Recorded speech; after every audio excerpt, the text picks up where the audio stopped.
On ne croit pas spécialement aux fantômes, mais cela hante nos cauchemars. Bienvenue sur Watch Mojo français. Aujourd'hui, nous faisons le décompte du top 10 des esprits et fantômes légendaires. Does this look familiar? Oh my god, yes. Nous publions de nouvelles vidéos chaque jour, alors abonnez-vous et activez la petite cloche pour votre dose quotidienne de Watch Mojo. Pour cette liste, nous passons en revue les esprits célèbres qui auraient été vus quelque part dans le monde au fil de l'histoire. Certains d'entre eux ont fait l'objet de livres ou de films populaires, vous risquez donc de retrouver certains de vos spectres préférés. What's wrong, Ronnie? I love you, Jody. Numéro 10, Peg Entwistle. You ever seen the spirit of Peg Entwistle? The rangers will tell you this. They've been here for like 20 plus years. Yeah. They say that if you go that trail at night, you will see her between, I don't know, midnight, I don't know what it is. Really? They see it all the time. Cette beauté galloise était actrice et se nommait Millicent Lillian Entwistle, alias Peg.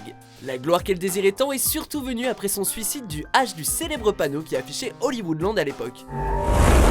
She wrote the ending to her own story. Le 18 septembre 1932, un anonyme a téléphoné à la police d'Hollywood déclarant avoir trouvé un corps sous le panneau. C'est la dernière fois qu'on a vu Peg. De son vivant. Depuis sa mort, des randonneurs et des gardes forestiers ont affirmé avoir vu le spectre d'une femme blonde errer près du monument, qui disparaissait lorsqu'on s'en approchait. D'autres auraient senti une très forte odeur de gardenia, le parfum de Peg.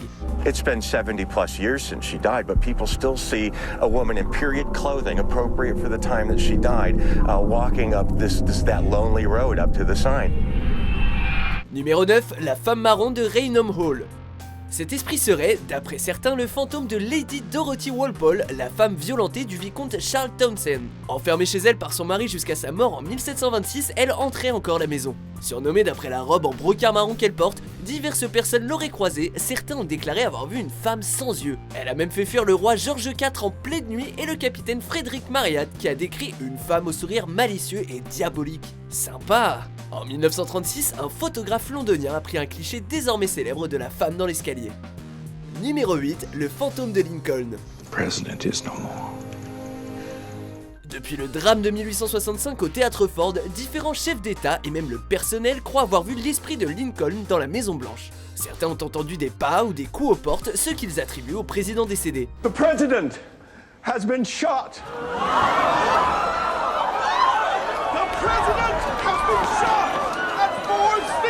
En 1942, la reine des Pays-Bas a entendu quelqu'un toquer à sa chambre. En ouvrant, elle s'est retrouvée devant l'ancien président et s'est évanouie.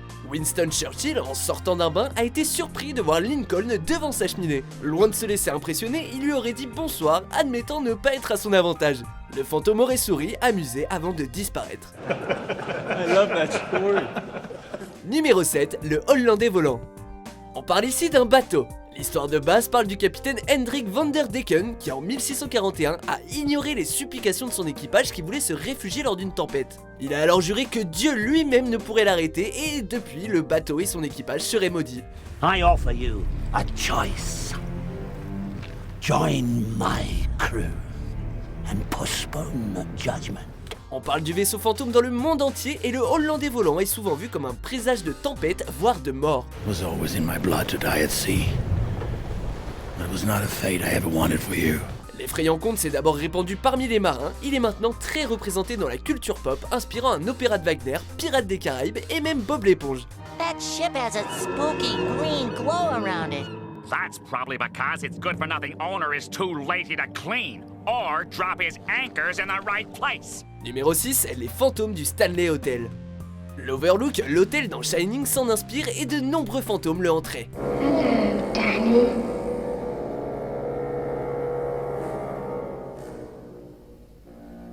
Come play with us. Le personnel et les clients se sont plaints des bruits étranges, des objets qui se déplacent seuls et du piano dans la salle à manger qui joue la nuit, sans pianiste. À l'ouverture en 1909, il était considéré comme le summum du luxe, mais les premières apparitions datent de 1911 lorsque la femme de ménage a pris la foudre et a survécu. Les activités paranormales se concentreraient dans la chambre 217 et la salle des spectacles. En 2016, un touriste a pris l'entrée en photo pour se rendre compte qu'il n'était pas seul.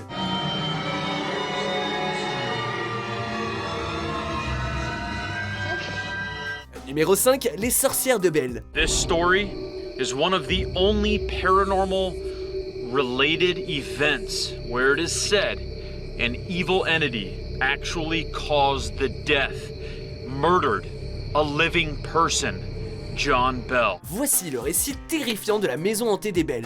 Un esprit surnommé la sorcière de Bell aurait tourmenté cette famille pendant des années. Elle aurait déplacé les meubles, attaqué et insulté la famille, fait fuir le prétendant de la fille et tué le mari. Ces événements attiraient des gens du monde entier, pour beaucoup chassés par les cris du spectre. En 1820, John Bell aurait été empoisonné. D'après la famille, des rires auraient retenti tandis que le père mourait. The Bell Witch spoke in a disembodied voice. I gave old Jack a big dose of that last night, which fixed him. Aujourd'hui encore, on rapporte des nuisances dans la colonie de la Rivière Rouge, l'ancien site de la ferme.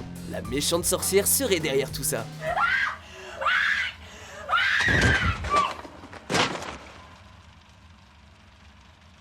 Numéro 4, le fantôme d'Anne Boleyn. I loved you. And I love you still. Please, after everything we've been to each other, after everything we were, please. On aurait observé au Royaume-Uni le fantôme d'Anne Boleyn, la seconde femme d'Henri VIII au destin tragique. On la voit souvent dans la tour de Londres où elle avait attendu d'être décapitée et enterrée. Mais on l'a trouvée aussi derrière une fenêtre du château de Windsor. Plus dramatique encore, Boleyn entrait Bleakling Hall, un grand manoir construit sur l'ancienne propriété des Boleyn.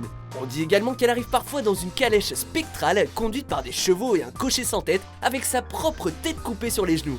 Après tout, pourquoi pas? C'est une bonne manière de faire son entrée. My lady, I can now tell you that the king has decreed that you will not be burned, but suffer a quicker death by decapitation. Numéro 3, la Banshee. The Banshee! Ectoplasme sombre tiré du folklore irlandais, le nom Banshee vient des mots gallois signifiant femme, dame ou fée. Aucun lien avec la fée Clochette. On l'entend plus souvent qu'on ne la voit. Cette goule apparaîtrait en vieille femme laide ou en très jolie femme, mais toujours entourée d'une cape sombre en lambeaux et de longs cheveux hérissés. Contrairement à la plupart des fantômes, les Banshees ne sont pas des âmes humaines, mais plutôt un esprit naturel. Son cri annoncerait une mort imminente et l'entendre pleurer signifierait la mort proche d'un membre de la famille. Quand on entend une Banshee, il est déjà trop tard. Numéro 2, Bloody Mary. Bloody Mary.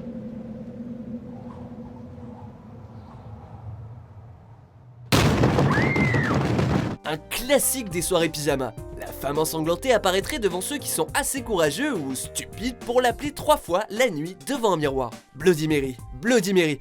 Nope, on a trop peur. Biggie Smalls. Biggie. Hey, Phyllis! Le rituel change peu mais le résultat pourrait varier. D'après certains, elle prédit l'avenir ou elle arrache les yeux de ceux qui l'appellent. Ce serait le fantôme de Marie Tudor qui a gagné son terrible surnom après avoir assassiné des centaines de protestants. Cette légende a inspiré pas mal de films et de séries télé. Personnellement, notre Bloody Mary, on le prend avec du céleri et des glaçons.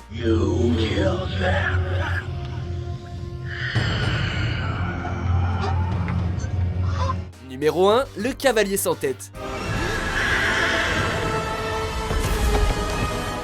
Les récits du cavalier sans tête habillé de noir sont légion de l'Irlande à l'Allemagne en passant par l'Amérique et l'Inde. Il incarne carrément la mort dans certaines versions et parfois c'est une figure héroïque, comme en Allemagne où il utilise une trompette, ne nous demandez pas comment, pour avertir les chasseurs d'un danger ou se venger de ceux qui ont commis des crimes graves.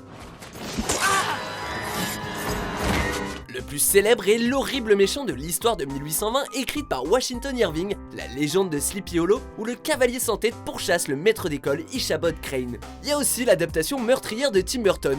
Vous choisissez.